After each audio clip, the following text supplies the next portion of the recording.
Advocate सपना कौशिक और आज मैं आपको बताने वाली हूं आपके कुछ ऐसे अधिकार जो हर भारतीय नागरिक को पता होने चाहिए। ये अधिकार आपको मजबूत बनाते हैं, आपको अवेयर करवाते हैं कि कानून ने आपको कौन से अधिकार दिए हैं जिससे आप और ज्यादा मजबूत बनते हैं। जैसे कि किसी भी महिला को अगर अपनी एफआईआर दर्ज करवानी है तो उसके लिए उसे पुलिस स्टेशन जाने की जरूरत नहीं है। कोई भी महिला पुलिस में अपनी कंप्लेंट ईमेल या पोस्टकार्ड के जरिए भी भेज सकती है। इसके अलावा किसी भी महिला को शाम 6 बजे के बाद या सुबह 6 बजे से पहले गिरफ्तार नहीं किया जा सकता। इसके अलावा आपको ये जानना बहुत जरूरी है कि किसी भी कॉग्निजेबल ऑफेंस में एफआईआर दर्ज करवाना आपका अधिकार है। अगर आप एफआईआर दर्ज करवाना चाहते हैं, आपके साथ कोई कॉग्निजेबल ऑफेंस हुआ, यानी कि ऐसा कोई अपराध हुआ है जिसमें सजा 3 साल या उससे ज्यादा है, गंभीर किस्म का कोई अपराध आपके साथ हुआ है, जैसे कि मर्डर हुआ किसी का, या किसी का रेप हुआ, या किसी के साथ डकैती हुई है, ऐसे गंभीर किस्म के अगर अपराध हुए तो ऐसे केसेस में एफआईआर करवाना आपका अधिकार है। और कोई पुलिस वाला अगर आपकी कंप्लेंट नहीं लिखता है, एफआईआर दर्ज नहीं करता है कॉग्निजेबल केसेस में, तो आप एसपी के पास जाकर, सुप्रिंटेंडेंट ऑफ पुलिस के पास जाकर अपनी लिखित शिकायत दे सकते हैं और उनके कहने पर आपकी एफआईआर हो जाएगी। अगर फिर भी आपकी शिकायत नहीं होती है तो आप 156(3) सीआरपीसी के अंदर मजिस्ट्रेट के पास एफआईआर के लिए एप्लीकेशन लगा सकते हैं। इसके अलावा आपको ये जानकर भी बहुत हैरानी होगी कि गैस सिलेंडर जो घर में यूज होते हैं खाना बनाने के लिए रसोई में, अगर किसी के यहाँ पर वो गैस सिलेंडर फट जाता है और उससे किसी की मृत्यु हो जाती है तो उसके परिवार को कॉम्पनसेशन के रूप में 40 लाख रुपए मिलते हैं। इसके अलावा आपको ये भी पता होना चाहिए कि हमारे संविधान ने आर्टिकल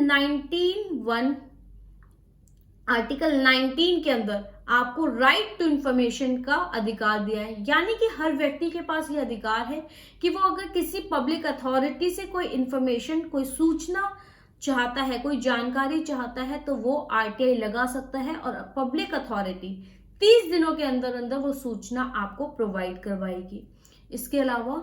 हमारे देश के संविधान ने 6 साल से लेकर 14 साल तक के बच्चों को फ्री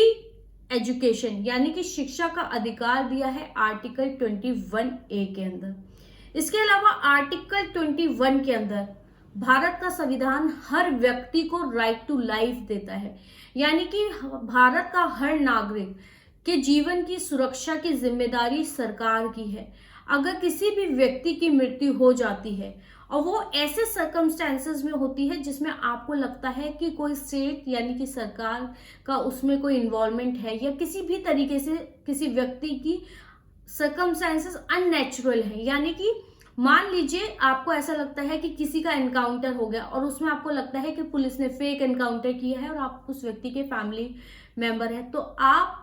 गवर्नमेंट से, सरकार से इन्वेस्टिगेशन की मांग कर सकते हैं। जैसे कि आपने देखा होगा कि सुशांत सिंह के केस में सीबीआई से जांच की मांग हुई, या ऐसे ही कोई अननेचुरल डेथ होती है जिसमें आपको लगता है, वो सब इसी आर्टिकल 21 के तहत होता है कि अननेचुरल डेथ में आप इन्वेस्टिगेशन की मांग कर सकते हैं। या अगर किसी भी व्यक्ति को ऐसा लगता है कि उसका जीवन खतरे में है तो आप पुलिस से सुरक्षा भी मांग सकते हैं।